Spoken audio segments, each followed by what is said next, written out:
তো গাইস আমার মেয়ের কাল পরীক্ষা। আচ্ছা দেখো নিশ্চিন্তে শুয়ে আছি, মানে কোনো টেনশন নেই। পড়াশোনাও করে না সন্ধ্যা থেকে, সারা দুপুর হই হই করে এখন নিশ্চিন্তে দুই বোনে ঘুমাচ্ছে। একে তো পড়াশোনায় কাঁচা, তার উপরে লেখার সময় হাতও চলে না, স্লো মোশন, আর বারবার ভুলে যাওয়ার অভ্যেস। মানে পড়াশোনার কোনো আগ্রহ নেই, ইচ্ছা নেই।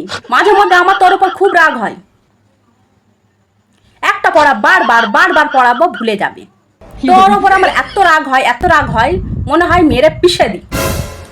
ফের আবার মনে হয় যে আমি তো এত পড়াশোনা করেছি, মাধ্যমিক উচ্চ মাধ্যমিক, তা আমি কি ছিঁড়েছি? মানে আমি যে এত পড়াশোনা করেছি আমি কি পেয়েছি? জীবনে তো কিছু করতে পারিনি। এই শ্বশুর বাড়ি এসে বাসন মাজা, কাপড় কাচা এইসব করছি। এই শ্বশুর বাড়িতে আসার পরে কেউ তো এটা জিজ্ঞেস করেনি যে তুমি কত ডিগ্রি করেছো, কত পড়াশোনা করেছো, কত কি ছিঁড়ে নিয়েছো।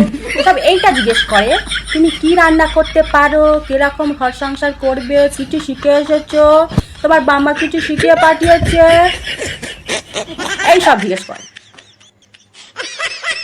তো এইসব কথা মনে করে আমার মেয়েকে আমি আর বকি না, যে পড়ে পড়ুক, না পড়ে না পড়ুক, এতে আমার কোনো কিছু বলার নেই।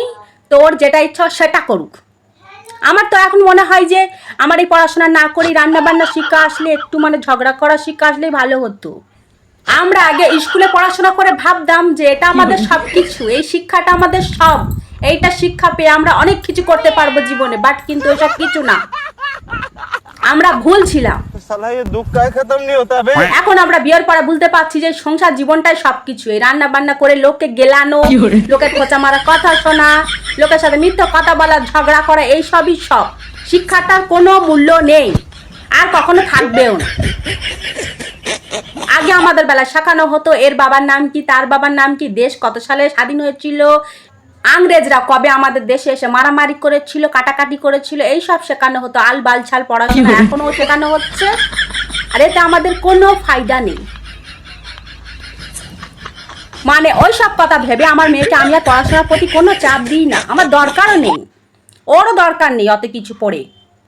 না মানে আমি আমার জীবনে কি ছেড়েছি যে আমি আমার মেয়েকে চাপ দেবো পড়াশোনার জন্য? কোনো দরকার নেই। ও পড়তে হলে পড়ুক, না পড়তে হলে না পড়ুক, তুই ঘুমো।